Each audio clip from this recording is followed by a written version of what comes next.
90. As usual, Judy in her remarks will get into some of the details of those positives and as well as negatives. Additionally, we must report with the heaviest of hearts that we have lost another 182 members of our New Jersey family to COVID-19 related complications. We have now lost a total of 537 precious souls. Their memories are in our prayers. God rest each and every one of them. Our prayers and thoughts and sympathies go out to their family and friends.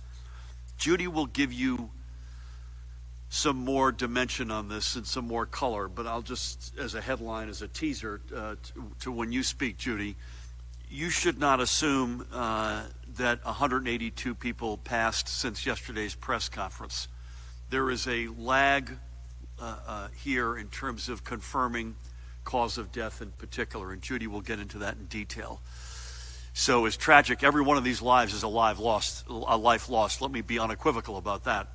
But in terms of how these have actually transpired and these blessed folks have left us, I think I would just say as a non-medical professional, you need to think of this over a span of days, and particularly given the stress right now that we have on the system, that is more true than ever. I think Judy will tell us that even in a normal, regular time of peace, that there is a lag associated with this, and there's an overwhelming challenge, as you can imagine right now, given the stress we're going through. One of those precious lives lost was Kim King Smith, an EKG technician at University Hospital in Newark. Look at her blessed picture. She worked the night shift and was part of the University Hospital family for 13 years. And I might add, on an interim basis, Judy Persicelli ran University Hospital and was the head of that organization. And I want to thank you for that, Judy. We haven't spoken about that enough. As the current University Hospital president, Dr. Sharif El-Nahal, a true friend to those of us up here, as he noted, her family is saying her smile was, and I quote her family, more infectious than the virus that took her life. She was a frontline hero. God bless her and God rest her soul. We also, by the way, if we had our druthers, we'd speak about each and every single one of these lives. We can't, but I want folks to know that that would be our preference if we could. But each and every one of them are in our hearts and prayers. We also lost veteran Hudson County Sheriff's Officer Bernard Waddell. I had the opportunity, there he is, God bless that guy. I had the opportunity to speak with his wife Sheila and his son Bernard, by the way, also a member of law enforcement, yesterday afternoon to extend our families and our state's condolences and appreciation for his 28 years of service. He too was a frontline hero. I also spoke with Hudson County Sheriff Frank Scileri, exchanged notes with the County Executive Tom DeGise. This is not abstract for them as it is now not for so many. And we learned as well that we lost Montclair's own Adam Schlesinger, an award-winning musician and songwriter. There's a good shot of Adam, bless his heart, and a founding member of Fountains of Wayne, which not only made its mark, but whose very name memorialized the iconic store on Route 3 that Adam remembered from his youth. He was Jersey through and through, and the lights of the art scene and our art scene are a little dimmer today. We keep each of them in every single one of these lives in our hearts and our prayers. Again, every single member of our great New Jersey family who we have lost. And may each of their memories provide strength to the families and friends left behind. And as they say in the Jewish tradition, may each of their memories be a blessing. Again, I know these numbers are stark. They are certainly sobering. They are shocking, and they are indeed sad. And as I said, Judy will get into giving you some sense as to how this is really building over a period of days. But I want to say this. We can lower these numbers, and we will. we could see fewer of our New Jersey family pass because of COVID-19. And the way we do that is by aggressively and continuously practicing our social distancing, even under the most extreme of circumstances. In fact, I and my team have spoken with and have exchanged notes. I just literally exchanged one with them within the past hour with Passaic Mayor, dear friend Hector Laura, their great fire chief Peter Trentacost, and State FMBA President, another dear friend Eddie Donnelly, and Passaic FMBA President Dave Montalvo. Passaic, as I mentioned, suffered a tremendous loss on Monday with the death from COVID-19 complications of young fireman Israel Tolentino. I mentioned that I had spoken to his widow and spoke to her about his life and their children and how they were doing. They obviously wanted to be part of a proper send-off for their fallen brother. But as we discussed, this is not an ordinary time, and it just simply can't be done. So the Passaic Fire Department will pay their respects by driving past the funeral home to let firefighter Tolentino's family know they are there with them in spirit. And once this emergency ends, and it will, and we will come through this together, they will gather as one to memorialize him. This is leading by example, again, even in the most painful times. If you do not need to be out, then we need you to stay at home. Please, God, stay at home. And even when you're at home, keep your distance between yourself and other family members. We need to make sure we're doing all that we can to support the folks who we need working the front lines in whichever essential jobs they have. And I want to give a particular big shout out today to all our transit workers on both the bus, the rail, the support side, who are helping many of our essential frontline workers actually get to their jobs. And by doing so, they are also heroes. They are also at the front lines. Now, I know it is a beautiful day. I know you want to get outside and go for a walk or a run or talk with your neighbors. You can do that, but only at a distance. Keep that critical minimal 6-foot distance between you and anybody else. If you're out for a run, give others you pass a wider berth. And as we keep ourselves healthy, we keep others healthy. And we do our best to flatten that curve that we've looked at so often. We are all in this together. Do it for yourself. Do it for your family. Do it for your community. And frankly, do it in memory of the likes of Kin and Bernard and Adam and Israel and everyone else we've lost. It's what we need to do. Please. Switching gears, as we often do up here. This morning, Colonel Pat Callahan and I had the opportunity to tour the Field Medical Station, which I believe, Pat, is the formal name for what is really a temporary field hospital being set up at the Meadowlands Exposition Center in Secaucus. In fact, it is set up. We were joined on our tour by Senator Bob Menendez, and I cannot say enough good things about Senator Menendez and Senator Booker and our entire congressional delegation in fighting for our state in Washington throughout this emergency. And by the way, the fight isn't remotely done. And I also, Pat and I were also joined by the Commanding General of the U.S. Army Corps of Engineers North Atlantic Division, Major General Jeffrey Milhorn, who's become a good friend, and Lieutenant Colonel David Park, who sat about where Elise and John are sitting today, of the U.S. Army Corps of Engineers, who heads the Philadelphia district in which we find ourselves. I also want to give Colonel Callahan and the troopers a big shout out for their extraordinary efforts. That site, with a minimal, depending on how they configure it, at the moment it's configured for 250 beds, is nearly ready to be put into service. I think they're going to have a soft opening, as they say in the retail business, on Monday.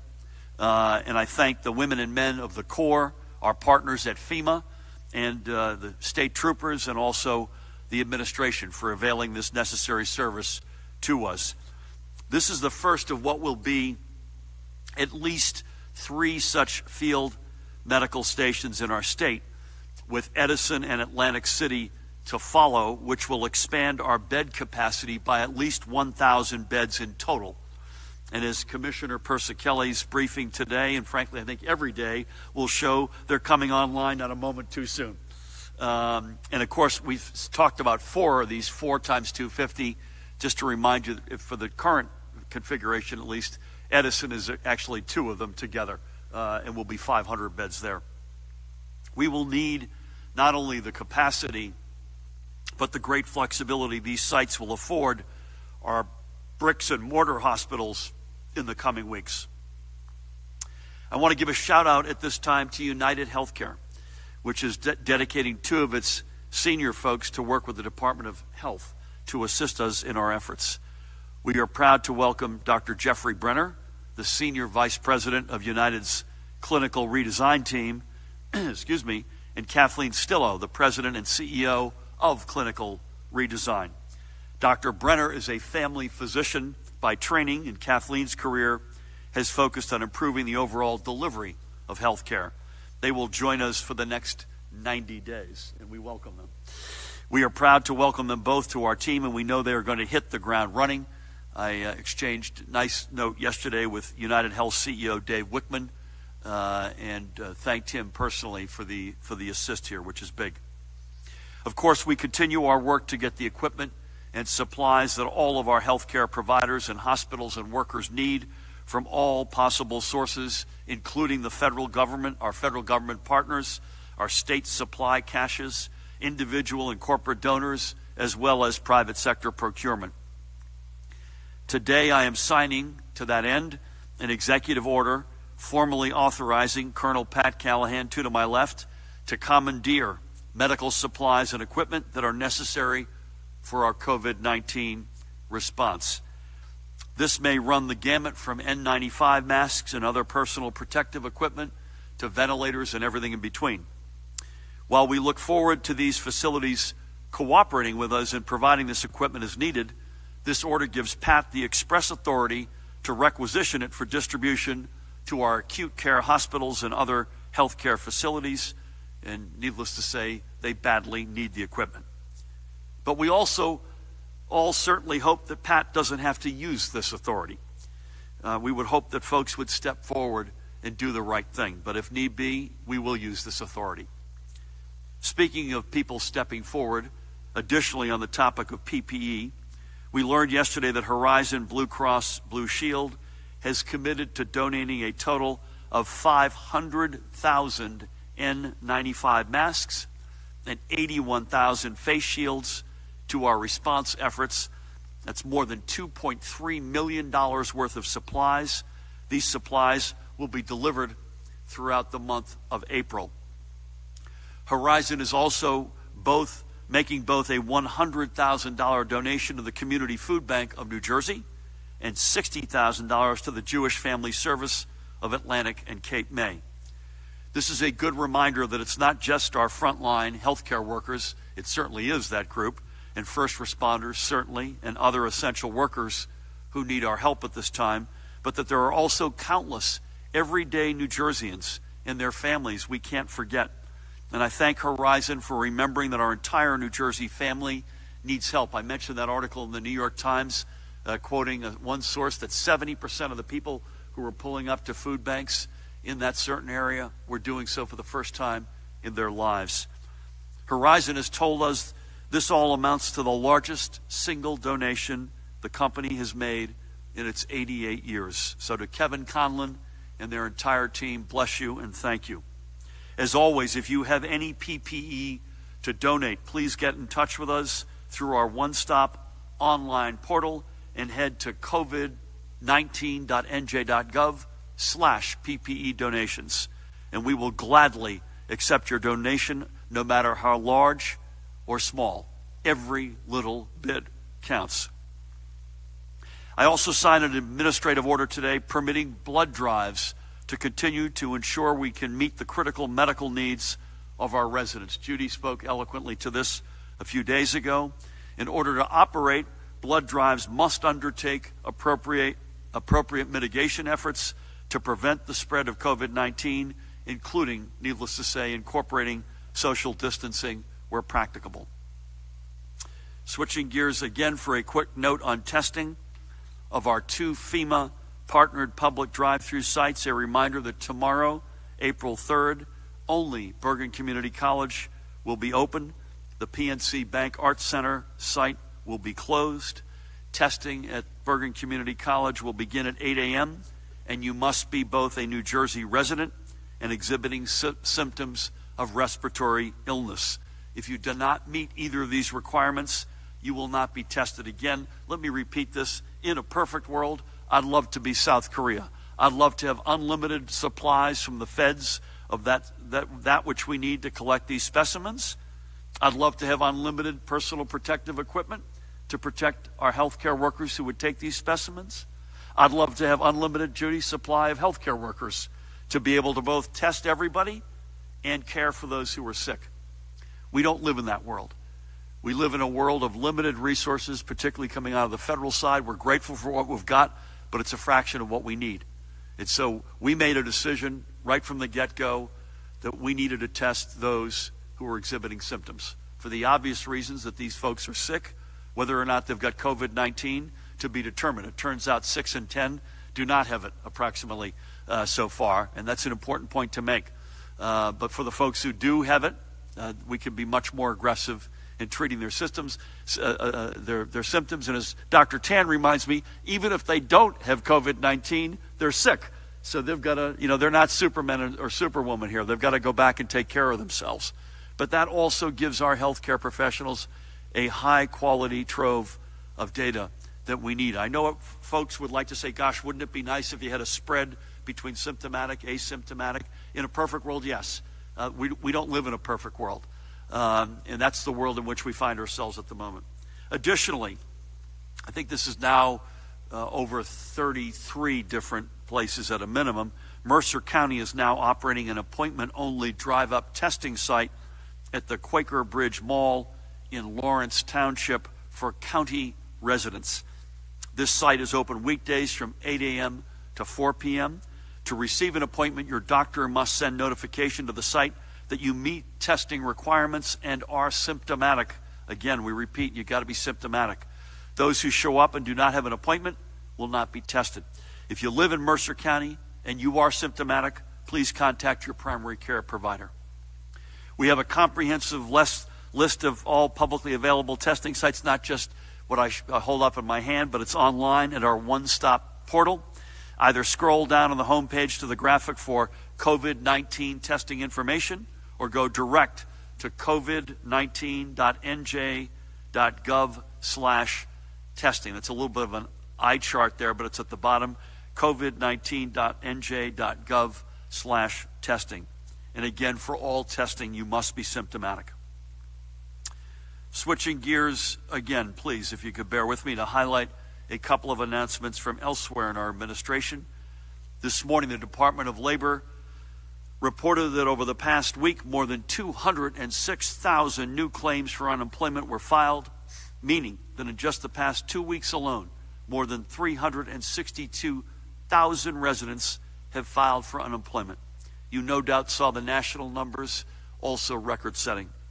And we are also very cognizant that there are delays and backups in the system, and we urge everyone to please have patience and that your claim will be taken care of, and you will not lose one penny of your benefits. But on the other hand, we do have literally thousands of opportunities for employment at essential workplaces listed online. If you want to work and help us as part of our response team, please visit again covid19.nj.gov and click on the link for Jobs Portal under the search bar, or you can go directly to jobs.covid19.nj.gov. And again, we thank the 500 employers who have worked with us to put their available jobs online. I don't know what the number looks like today, Mahan, but I know yesterday, I believe it was 44,000 job offerings were on that website. So it is multiple tens of thousands of job openings. Next, the Department of Education, NJTV, and the New Jersey Education Association have partnered to begin NJTV Learning Live, a new public television program featuring lessons taught by New Jersey's tremendous educators, best in the nation, best in the world. Starting on Monday, each hour-long weekday program will offer programs for grades 3 through 6 and will cover subjects including English language arts, math, science, social studies, and will also include art, music, or physical education. Third grade instruction will begin at 9 a.m., fourth grade at 10 a.m., fifth grade at 11 a.m., and sixth grade instruction at noon. Again, that's third grade at 9 a.m., fourth grade at 10 a.m., fifth grade at 11 a.m., and sixth grade at noon. And all will be aired on NJTV. I cannot thank enough NJTV and NJEA for working with Commissioner Dr. Lamont Repillette and his team at the Department of Education. And especially, again, a huge shout out to all of our extraordinary educators up and down this state. Switching gears again. Attorney General Kabir Grewal's office has made public what I would like to refer to as the first members of Knucklehead Row, 6 individuals who have been criminally charged for assaulting law enforcement officers by spitting or coughing on them while claiming to have COVID-19. Let me be clear, we are taking a zero-tolerance policy against anyone who acts so stupidly and puts others in danger or makes them fear for their health. These are not slaps on the wrist either, by the way, folks. If you engage in such reckless behavior, you're going to face, at the very least, fines of up to $10,000 and up to 18 months in jail. I am proud of the work our women and men in blue, our county prosecutors, and the Attorney General do on these cases each and every single day. Pat, before we go to questions, in a few minutes, would you mind giving us an overnight compliance report? Thank you for that, sir. And I think this is as good a point as any to wrap up. But before I do and turn things over to Judy, I know there's a lot of serious news out there, but I'd like to highlight some of the good news across our state to help us remember the extraordinary things that ordinary New Jerseyans are doing literally every day to help us get through this. I want to start by giving a shout out to one of the many, many, many true frontline heroes among us. Lorna Mickey McCaibus. I believe Mickey is the third from the right in that picture, in the whitish color shirt. She is one of the terrific nurses at Hackensack Meridian Health Palisades Medical Center in North Bergen. There she's gathered with a group of colleagues, along with my wife, First Lady Tammy Murphy. Mickey is a recovery room nurse who has stepped up to the plate and is now working in critical care, treating COVID-positive patients, all of whom are on ventilators. She is a 33-year nursing veteran, and I know that she is putting that tremendous work experience to work. To her and everybody at Palisades Medical and in every single one of our hospitals, you are our superheroes. Mickey is just one example of thousands, literally, of others doing the right thing to help us get through this and emerge stronger. Some are nurses, some are business people, some are just everyday New Jerseyans. Some, as I mentioned, are working at NJ Transit or in retail, essential retail like supermarkets and pharmacies. But each and every one of them deserve our thanks. And I encourage you, by the way, if you could, to tell us their stories.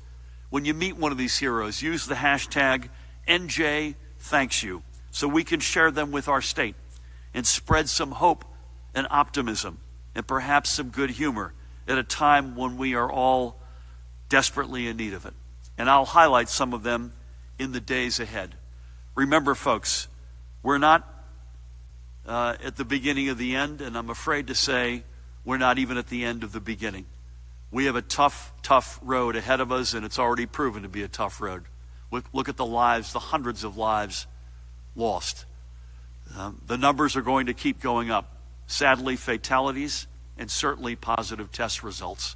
Again, the positive test results do give us a window into how best we can manage this. But it's more important than ever before that we all hang in this together. We are one New Jersey family. Again, extraordinarily, even in these moments of social distancing, at staying at home, of isolation, there's a bond we have begun to develop unlike any time ever before. Let's let that continue to flourish and remind each other that we're all in this together. And just as extraordinarily, we are the most, on the one hand, the most diverse state in America, and yet no state rises and falls as one family more so than New Jersey. We are all in this together. And as I've said to you, this is war. And you don't win a war by panicking. And you also don't win a war by going business as usual. You win a war like World War II, like other wars that were won over the centuries, by being smart, aggressive, proactive, straight with each other, not kidding around about what the facts are and the enormity of the task before us, by acting as one and never turning on each other, by working harder than anybody else, by showing courage more so than anyone else. That's New Jersey. That's not just American values, which it is, it's Jersey values. And if we all do our share, each and every one of the 9 million of us in our family, we will not only get through this, not unscathed, sadly, not without mistake, I'm sure, but we will get through this, whenever that is, stronger and more united as one family in New Jersey than ever before. With that, please help me welcome the woman who needs no introduction, the Commissioner of the Department of Health, Judy Persichilli. Thank you, Governor. Good afternoon. As we see the number of cases increasing across the state and the pressure on our hospital systems building, we are preparing to release that valve by standing up alternative care sites. We are expecting the field medical station in Secaucus to be available early next week for what the governor has appropriately called a soft opening. This site will take individuals with lower acuity from the surrounding hospitals, so these hospitals have more space to care for the critically ill. The field medical sites are being set up for non-COVID-19 patients. However, the staff working at these sites will be prepared to care for individuals who may develop COVID-19 while at the field station.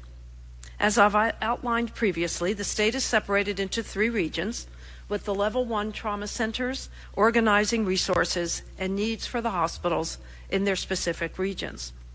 The Level 1 trauma centers are well positioned for this role, as these are the hospitals that have the ability to transfer individuals by ground and also by air medical transport. The Level 1 trauma centers will work with hospitals that need to decant their hospitals of individuals who have the lower acuity of care and can be placed safely in the medical field station. We're working closely with University Hospital right now in the northern region who will coordinate the transfer of patients to the Secaucus facility. The field medical station, which can accommodate up to 250 patients, will be led by a chief medical officer and a chief nursing officer. The staff complement at this site will include physicians, registered nurses, physician assistants, advanced practice nurses, respiratory therapists, behavioral health workers, and social workers. Staffing was obtained primarily through our volunteer portal, as well as through temporary agencies and the National Guard. Some of the services that will be available include everything you would see in an acute care hospital: radiology, pharmacy, and lab services. We have a full team there to meet not just the medical needs, but also the mental health needs and the discharge planning needs of the individuals who will be there as patients. This site will be a valuable resource for our northern New Jersey hospitals who are already experiencing increased demands for care. As I noted yesterday, the night before, 7 hospitals were on divert. Last evening, only 4 were on divert, and they were different than the ones the night before. So as hospitals are managing their volume, they are moving patients along appropriately. As I've said, we expect this pressure on our healthcare resources to continue as we see the increasing number of cases in the state. As the governor mentioned, we are reporting 3,489 new cases for a total of 25,590 cases in the state of New Jersey. Sadly, as reported, 182 new deaths have occurred. However, in order to report the most accurate statistics, our communicable disease service is now including data from our electronic death certificate service.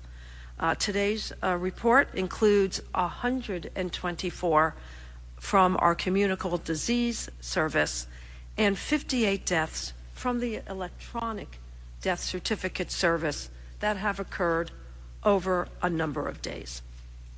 17 of these new deaths were associated with a long-term care facility.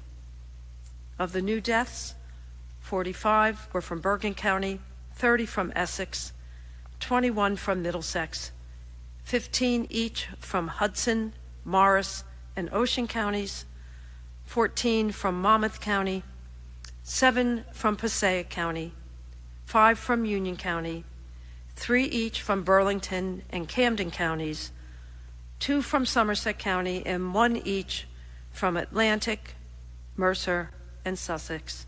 And we are still gathering county of residence for 4 individuals who have passed.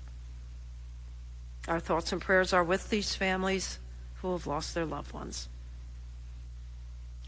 Overall, we're reporting 537 deaths, 59% are male, 41% female, 47% are over the age of 80. 35% have documented underlying conditions such as cardiovascular disease, obesity, diabetes mellitus, chronic lung disease. 14% or 76 deaths are associated overall with long-term care facilities. The county breakdown of the new cases is as follows: Atlantic, 9, Bergen, 300, Burlington, 39, Camden, 56, Cape May, 12, Cumberland, 4, Essex, 205, Gloucester, 19, Hudson, 220, Hunterdon, 14, Mercer, 47, Middlesex, 223, Monmouth, 118, Morris, 90, Ocean, 97, Passaic, 128, Salem, 3, Somerset, 47, Sussex, 16, Union, 152, and Warren, 15. And we're still gathering more details on 1,675 of these new cases. At this point, 110 of our long-term care facilities in the state have reported at least one COVID-19 case. As stated previously, we are concerned for our most vulnerable populations and long-term care facilities, psychiatric hospitals, group homes, and prisons. We continue to monitor all of these areas closely and on a regular basis. Along with the governor, I want to thank all of New Jersey residents who are following the guidance to stay at home. Social distancing is the best tool we have to slow the spread of this illness.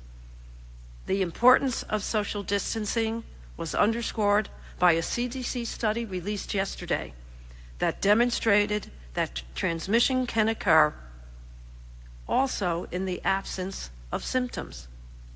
We know the pressure on the healthcare system will escalate as cases increase, and that's why we're urging the public to take personal responsibility to reduce the spread of COVID-19 by staying home.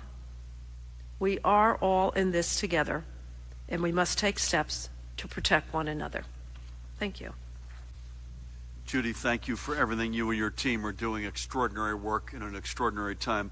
A couple of things, again, just to make sure I've got this right. 110 long-term care facilities have at least one positive. The denominator, again, is 375 for folks watching. So that's I guess, about a 30% ratio. And I know you're watching that. You're watching homes for developmentally disabled, psychiatric hospitals, prison communities, et cetera, where you've got an intense, and to repeat something again, if I get this wrong, you'll correct me, but the reality of asymptomatic folks coming into those areas or facilities of high concern is a particular concern that we've got, right? In terms of masking, I guess you've already put the word out, complete masking at long-term care facilities, by example, right? Top 5 counties in total cases, I won't go through the numbers, but this is a list you've heard before. Bergen continues to be number 1, Essex number 2, Hudson number 3, Union 4, Middlesex 5, and Passaic is right behind at number 6 in terms of total cases. Again, the reality on the blessed lost lives is you've got a mix of folks really, again, Judy, I don't want to say this incorrectly, but you've got a mix of folks who we know passed at a certain moment of time from a certain cause, but you've then got some others that you're bringing in over time. Is that fair to say? Yeah.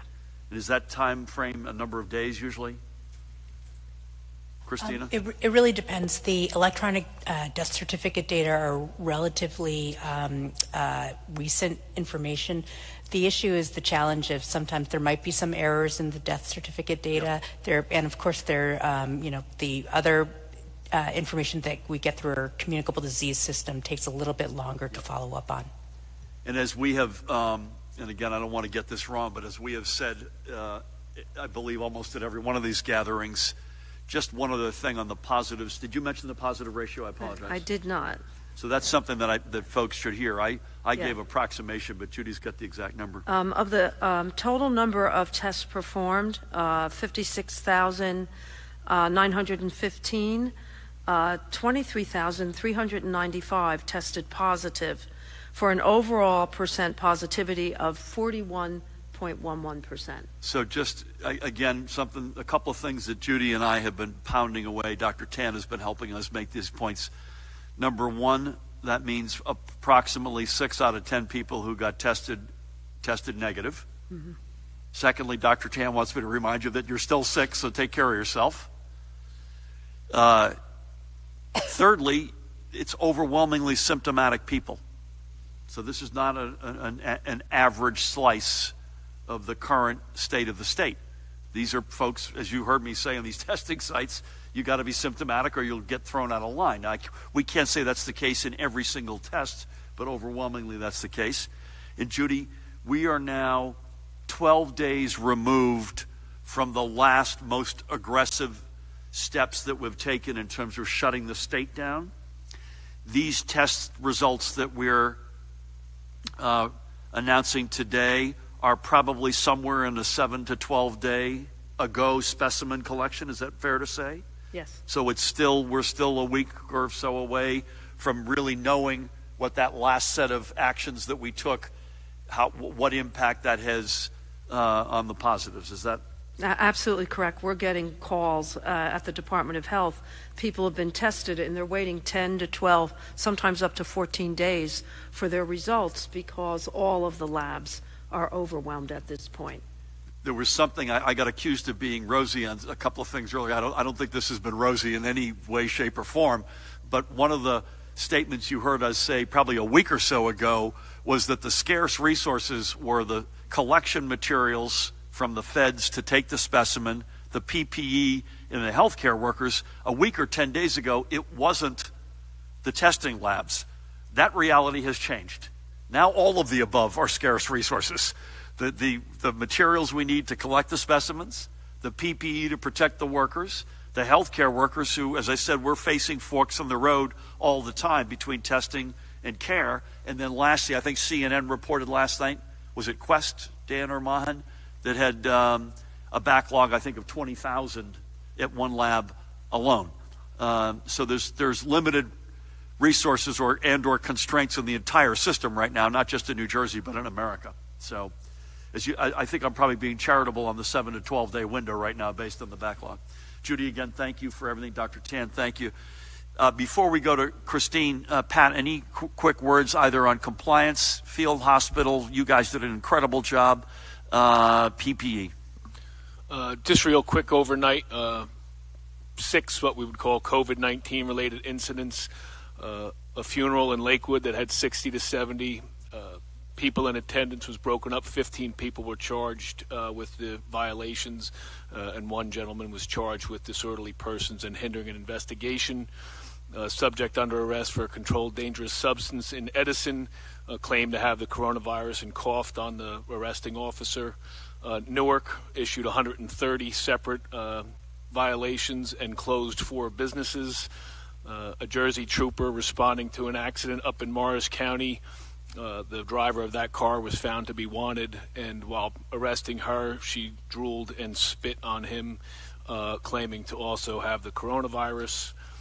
There was a party, a social gathering up in Morristown where a subject was charged with violating the executive order. And lastly, a dispute at a tow yard where the subject, arguing with the tow truck operator, claimed to have the coronavirus and was going to spit on the door handles of his vehicle. I was pleased to see what the Attorney General did in his announcement yesterday, that is not disorderly conduct, that will be treated as an aggravated assault if warranted. So I appreciate that, Governor, and to the Attorney General. As far as PPE goes, that's an ongoing conversation, as we all know. The donations are greatly appreciated.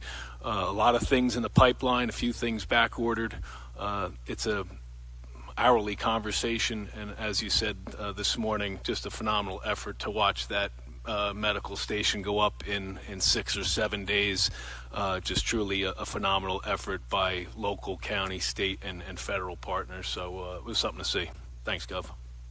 Again, the vast majority, and Pat, I think you'd back me up here, the vast majority, Jared, of folks in New Jersey are doing the right thing, and we are eternally grateful for that, and you will be rewarded for that behavior, if not before, in heaven. So thank you for that.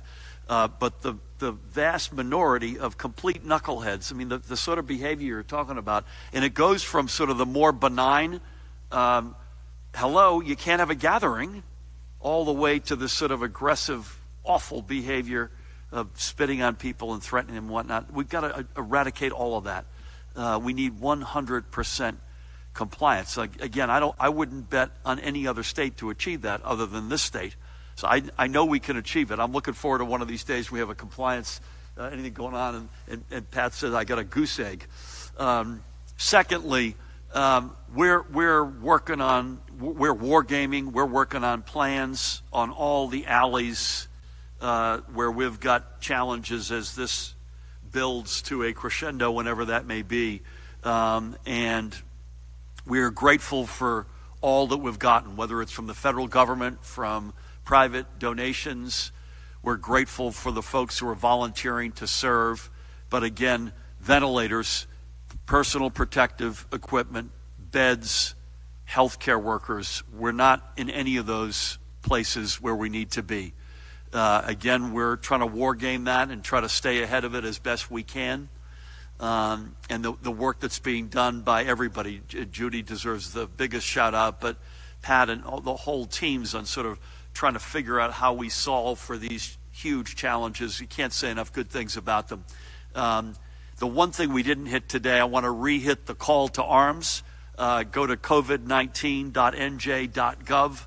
If you want to volunteer to help us get in the fight and augment our extraordinary heroes among our healthcare workers, please go on that website, sign up, and there's a process, Judy. I'm using the phrase matchmaking, but that's kind of what's going on, right? You've got folks who are looking at where the needs are over here, where the volunteers are over here, and their particular specialties and licenses, and where we get a match. And we'll continue to do that, and that's happening in real time. But again, I wanted to make sure everybody realizes we're not where we need to be on any of those fronts. We're working a war game and do the best we can to stay out ahead of it, but we have a ways to travel. As we've said all along, it is a whole of government challenge, and it's a whole of government, frankly, whole of society response that will allow us to get there. I mentioned both daycare, childcare for essential workers. We mentioned that this is now Child Abuse Month. There's no better leader in our state than the person I'm going to introduce next to speak to both of those. Please help me welcome the Commissioner of the Department of Children and Families, Christine Norbert-Beyer. Thank you. Good afternoon, everyone. I'd like to begin by thanking Governor Murphy and my colleagues for all your leadership during these trying times in our state and working so hard to reduce the spread of COVID-19, flatten the curve, and help save lives. I'd also like to offer my sincere thanks and appreciation to the people on the front lines of this pandemic, law enforcement, healthcare workers, emergency responders, firefighters, and our own team at DCF, as well as everyday heroes who are keeping New Jersey functioning during this time. The grocery store clerks, gas station attendants, child care providers, and more. Your efforts to ensure essential services continue for New Jersey families during this pandemic has been nothing short of heroic. We all have a role to play, each and every day, to keep New Jersey's families and children safe, healthy, and connected. And we're seeing that play out during this crisis in the work that's being done through government, private, and nonprofit channels to support families in need. And I have to say, witnessing the talent, the drive, the thoughtfulness, and the ingenuity of our team at DCF and our network of service providers across every community in the state, I could not be prouder to be working in public service and leading this extraordinary department. We know that there are very difficult times ahead for New Jersey as a state and for each of its families individually. We're working around the clock and across state government to support families during this time, particularly families of workers performing essential services for New Jersey during this pandemic.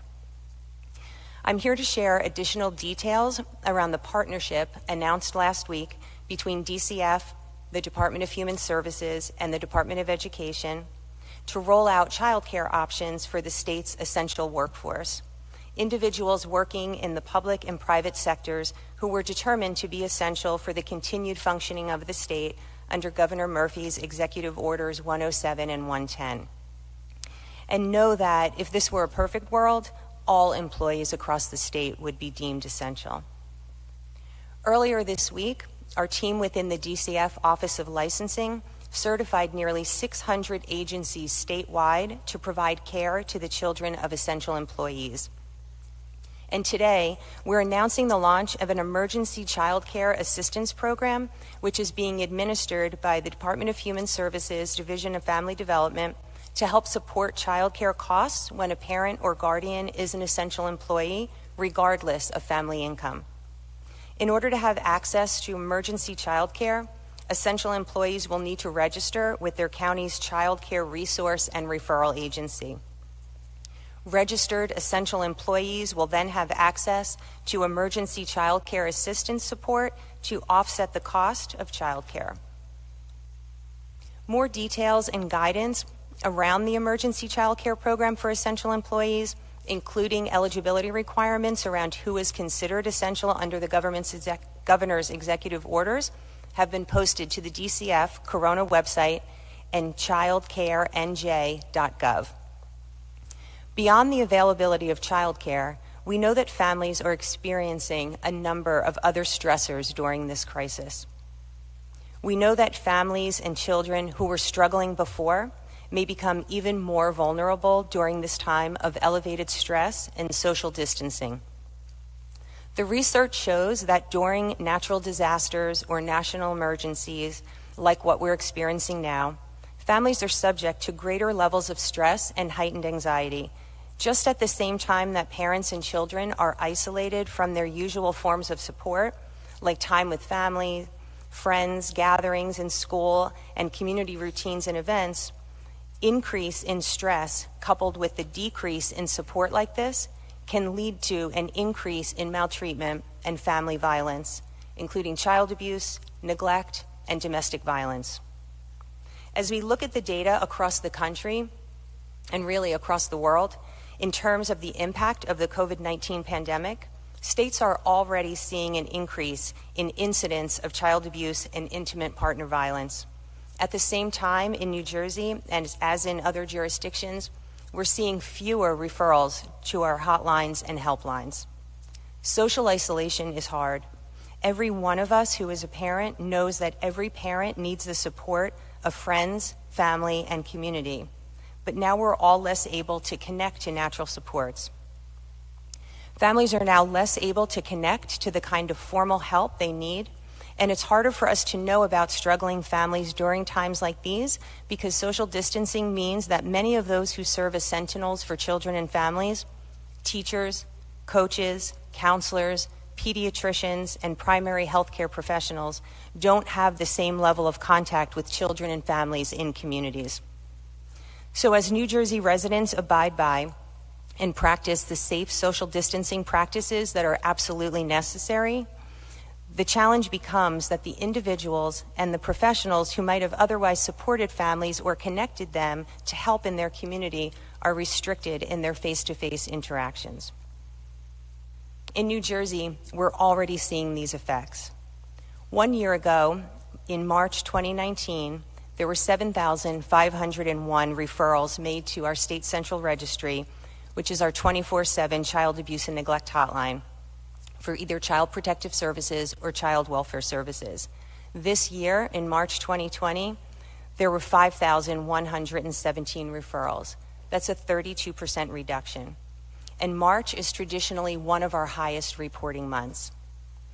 The reduction doesn't necessarily mean that children are experiencing less abuse and neglect, but rather that it's not being seen or heard, and so no response is being taken. It's not being reported. This is the other reason why I'm here today. April is National Child Abuse Prevention Month, but our commitment to prevent child abuse can not only happen during April or during times of national emergency. I'm urging all New Jersey residents to do your part to help us prevent child maltreatment and domestic violence. I'm asking each of you to be extra vigilant for those children and families who might be having a hard time right now. If you have a family member or friend with small children, call them, check in daily, see how they're coping, ask them if you can do anything to help relieve their stress. Sometimes just being able to talk it through is enough. Other times, dropping off a meal or offering to help navigate unemployment or other benefits can be the best way to help. If you know a family caring for a child with special needs, this is the time to be the best friend, neighbor, or church community member that you can be. Reach out.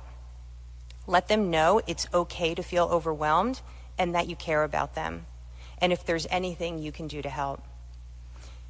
If you know parents who are challenged by substance use disorders or who struggle with maintaining good mental health, please get in touch. Ask them how they're handling the stress, and if they need to be connected to a counselor, help is still available. Offer whatever help you can, because at the end of the day, we're all in this together, and it's only together that we'll get through these difficult and challenging times. Through the Department of Children and Families, we're rolling out a campaign to let people know that social distancing shouldn't mean social isolation. The connections you make with your friends, your neighbors, your family members, and your community, they're absolutely vital and can help us bridge the social connection gap during the COVID-19 pandemic. We're partnering with our sister state agencies, community-based prevention organizations, several trade organizations, such as the New Jersey Association of Counties, the American Academy of Pediatrics in New Jersey, the NJEA, the school districts, and more, and pushing out messaging on social media channels, Facebook, Twitter, Nextdoor, to advance this call to action. If you or anyone you know is having a hard time coping, text NJ to the number 741-741. Trained counselors are available around the clock. If you suspect someone is getting hurt in a family you know, please report it. You can call the New Jersey Child Abuse Hotline at 1-877-NJ-ABUSE. To report domestic violence, call 1-800-572-SAFE.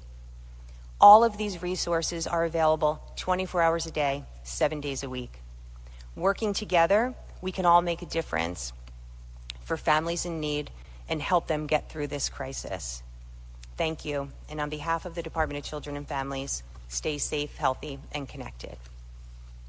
Christine, thank you, and thank you for what you do every day in our administration, but particularly at this time. I was struck in particular by the reduction of reported instances in March, and the big takeaway I suspect many of us have had, is because a lot of those instances get uncovered by a teacher, a coach, a nurse, a member of law enforcement, and the kids are not seeing most, if any, of the above right now because of the lockdown that we're in. And so this is not just timely, but it's particularly poignant at this moment, again, in this month in particular. So thank you for everything, and thanks for your leadership.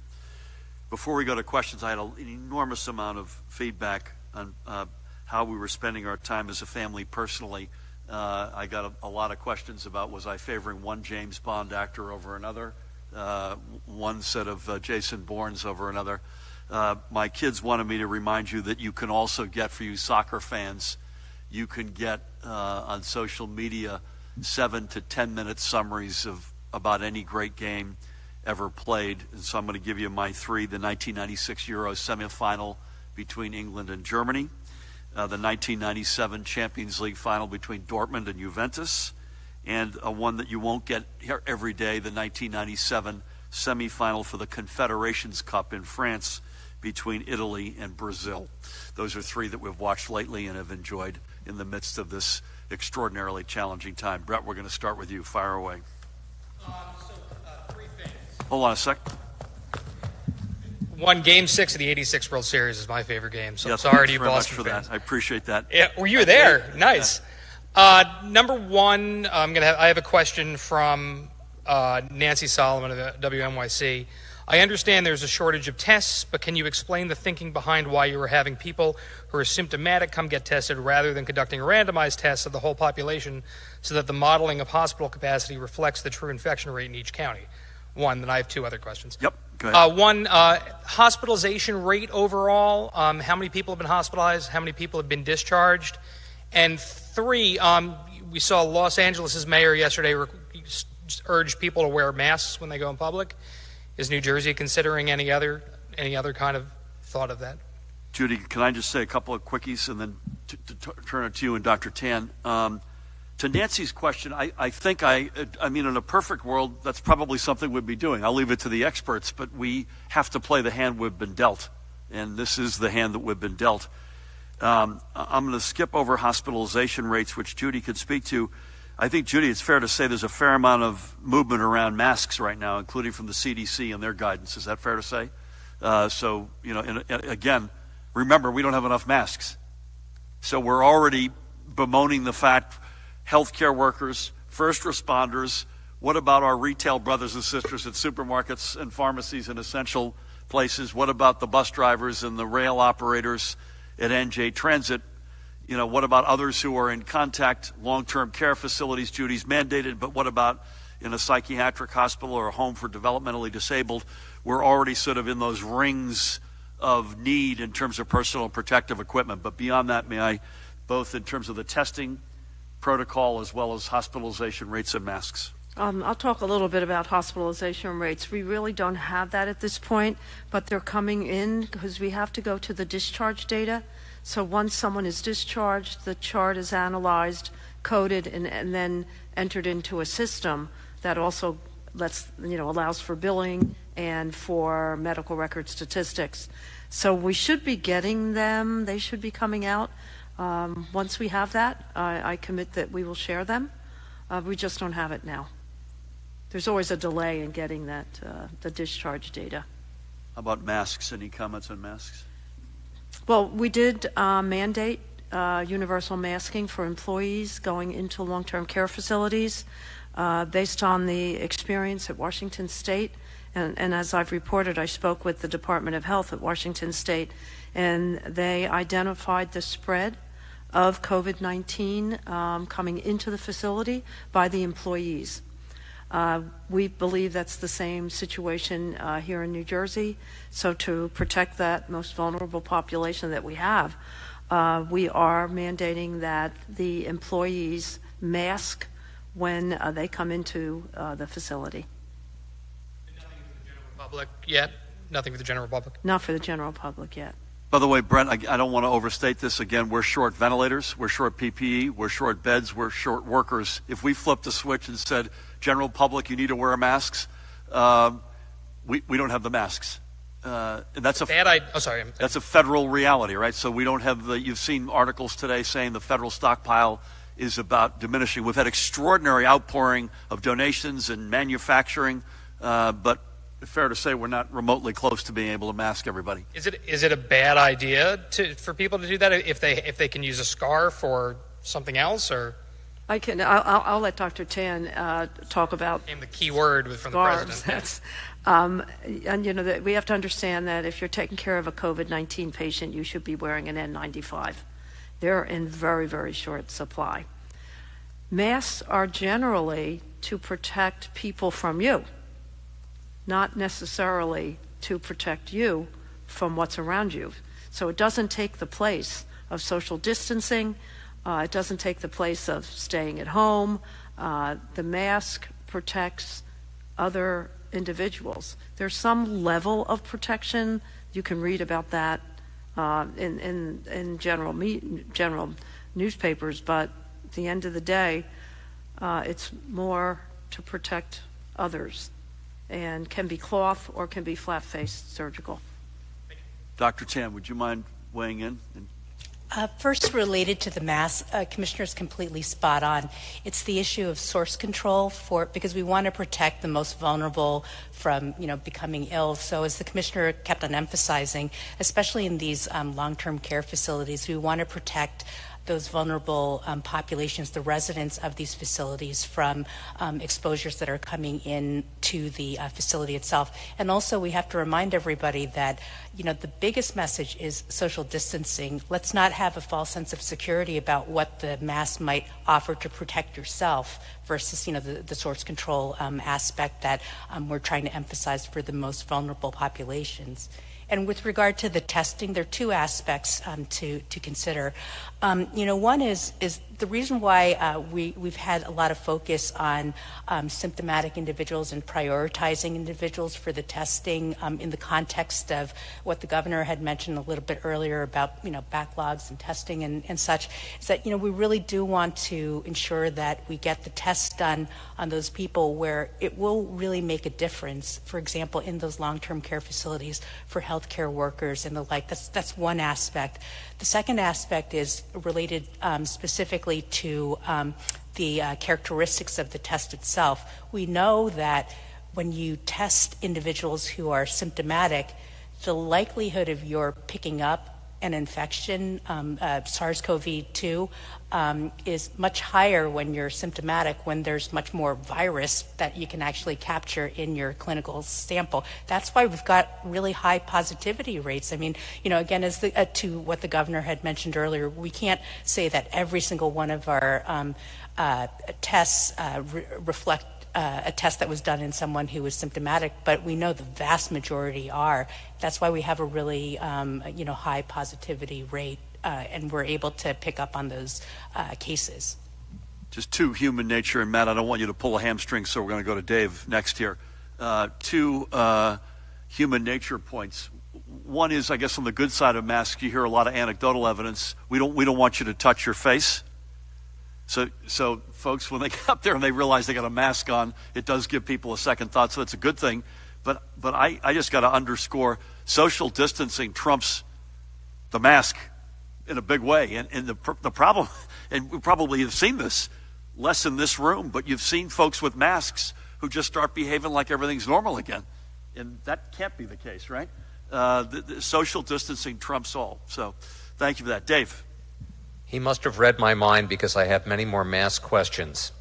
Governor, I understand that we're not in a situation at this point to officially suggest people wear masks, but you do see a variety of them, from bandanas to Assemblywoman Munoz has a video out about how to sew a mask.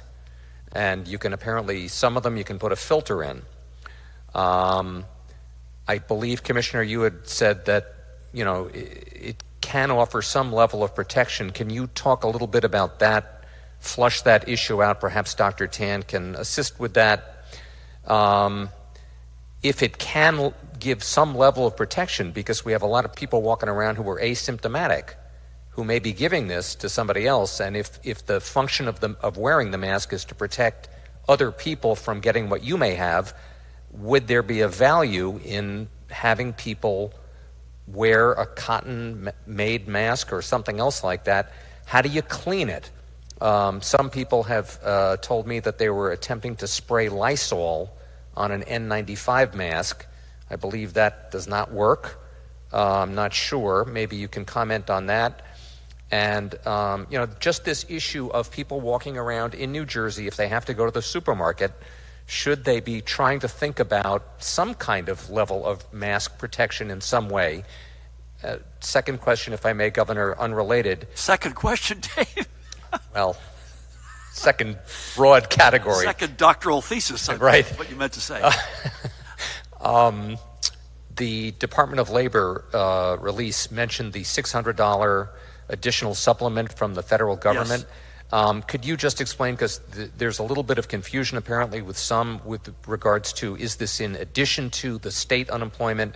What should people do? How is this going to help people and so forth? Yep. So I would just say I'm going to hand the mask question to the team of experts to my right, but I guess a different way to ask Dave's question, not the cleaning piece, is if we had unlimited resources and each of us could easily, free of charge, theoretically have a mask, is that something that the CDC would recommend? Is that something you all would recommend as perhaps a different angle on a similar question? I get more mask questions now than anything. The first thing I want to start with is exactly what you said, the governor. If we had unlimited resources, let's look at masks in a different way. Some of what you said is absolutely on target. If you're not feeling well and you're going to be with people, my recommendation is don't be with people. But if you're finding that you're sneezing, it's allergy season, sometimes you can't discriminate between what's actually going on, and you have a mask at home that is cloth that someone made for you, and it tightly fits around, and you want to wear it, I would never tell somebody not to. But I don't think we would put out a recommendation that everybody mask.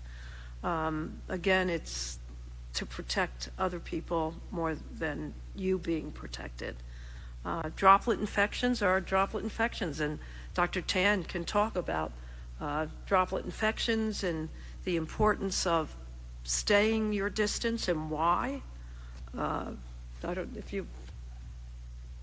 Just to comment about the issue of also the cleaning the masks, it's a tricky thing as well. The CDC does have guidance for healthcare workers as far as how to try to manage some of their PPE, such as masks, in the times of crisis. That it's tricky to you just don't Lysol like a mask, as you had said, but there's actually processes that need to be considered and followed to ensure that you're not cleaning and disinfecting some of this PPE in an inappropriate way that actually inadvertently then infects you a little bit later.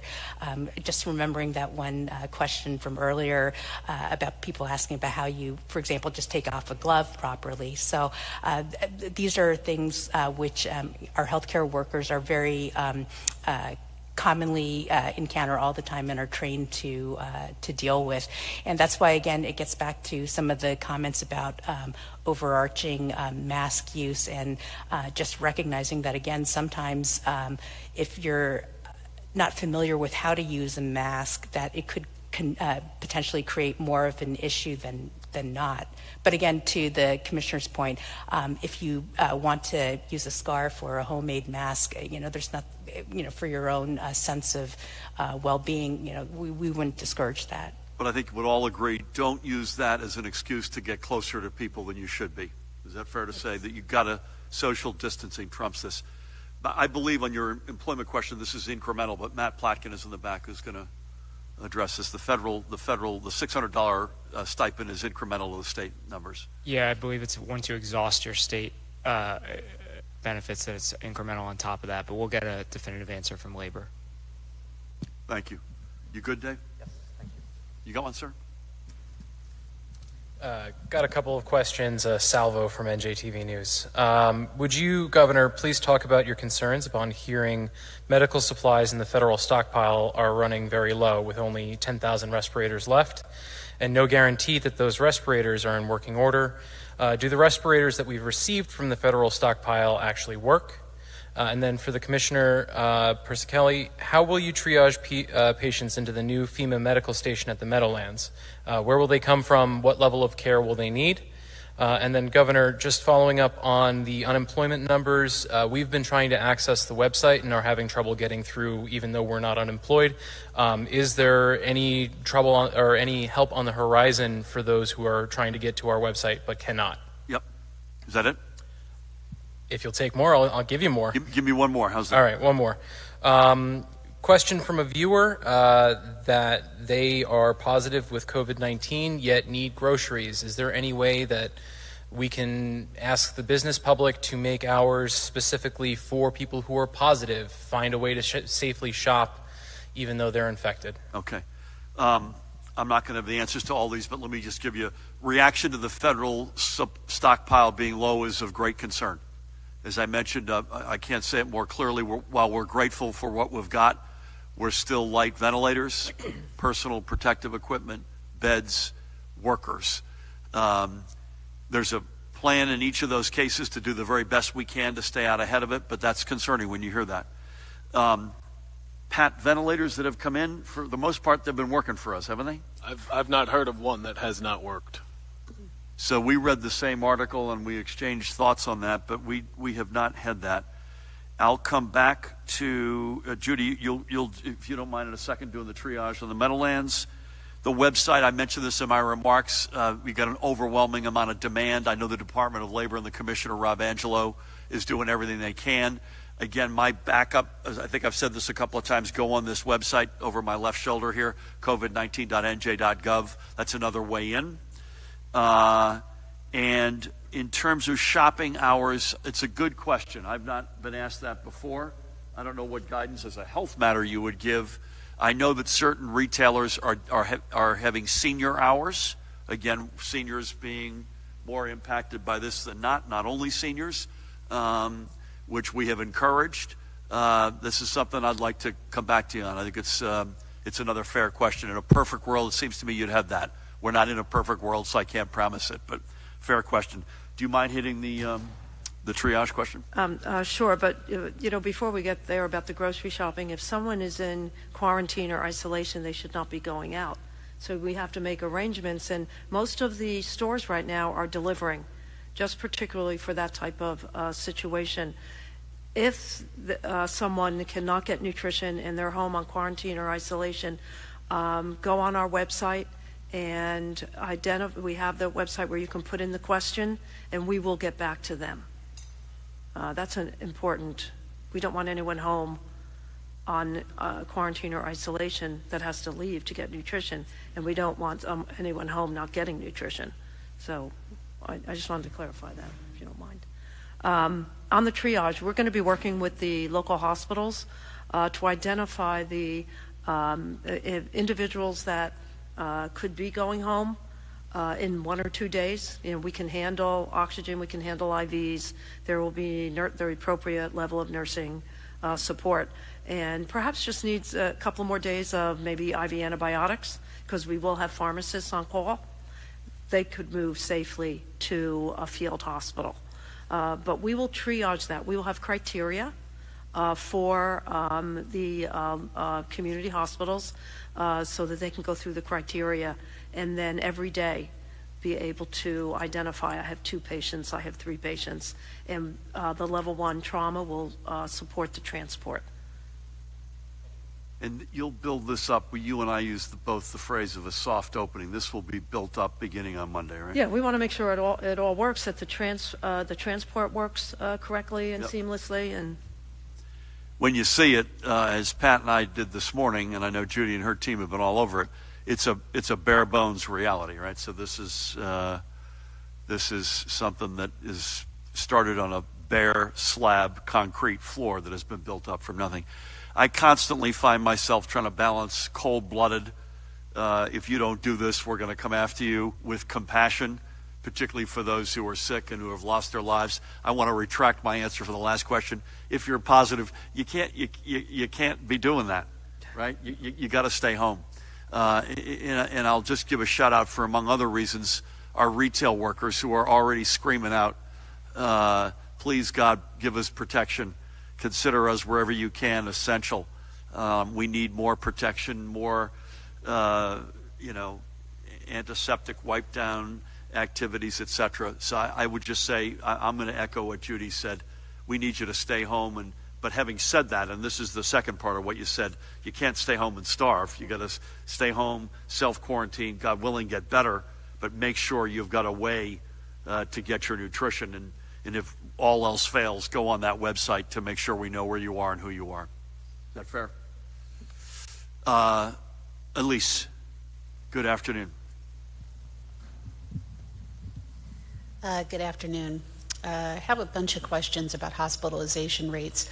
It seemed that earlier you were disclosing those rates occasionally when we asked how many coronavirus patients were hospitalized. You had those data, including how many were on vents. And I just want to make sure that we do not have those data now. Also about how many patients have been treated and discharged. Another question, have we started co-ventilating yet any patients in New Jersey, and if so, where and how many? There used to be the county data on the health department website, the breakdowns of numbers, and I'm wondering if those numbers are going to come back because I haven't been able to find them. Of positives? Yes. Okay.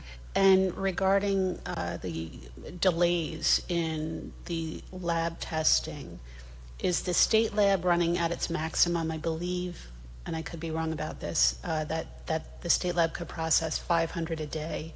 And I believe some of the private labs said that they could do 20,000 tests a day, although I'm not certain of that number. And where are the data on how many tests the private labs are handling? What is the biggest cause of the backups? Judy, I'm just going to make a couple of broad comments and then turn to you all. Is that all right? One of the things that I think you've probably implied on the data front is we want to make sure that when we speak to data that we have as close to perfect certainty on the data that we share with you. And I would guess, and you've seen this over time, by the way, over the past number of weeks, my guess is, I don't want to put words in anyone's mouth here, but over the coming days, we're going to be giving you a lot more of a deeper dive into the data as a general matter. And that includes everything from hospitalization rates to incomings, outgoings, testing, and everything in between. And again, I'm not going to promise you which day or at moment when that's going to happen, but I would just say that is the more time we're with each other, the more time we go through this, the deeper the data, the more certain we're going to be about that data. I think with that, I'm going to turn it over to you all, Judy. Sure. And what you said, Governor, is right on. We're working to refine data every single day, and we now have a portal that the New Jersey Hospital Association has had in existence, but we've refined the data that we need to get from the hospitals, and that portal feeds right into the ROC so we can have a dashboard. And when we talk about hospitalization rates, when you say rates, you're talking about a percentage of something. What we can give you and what I have given you and what I will give you is the number of individuals in our hospitals that are COVID-19 positive and those that are PUIs. That's the information I've been giving you. They're absolute numbers. For lots of reasons, to do a hospitalization rate, you would look at the total number of the population with a certain diagnosis and what percent is in the hospital. But because we don't do mass testing, we really don't know the total number of COVID-19 patients. We could probably tell you the percentage of people in the hospital that have cardiovascular disease, because we pretty much know that in the general population. We can probably break it down to the percentage of the population totally that's in the hospital. I mean, that's in the community, and those that have that diagnosis in the hospital. Absolute numbers, we can absolutely give you, and we will do so. The state lab. The question on the state lab was how many we could process. And I guess turnaround.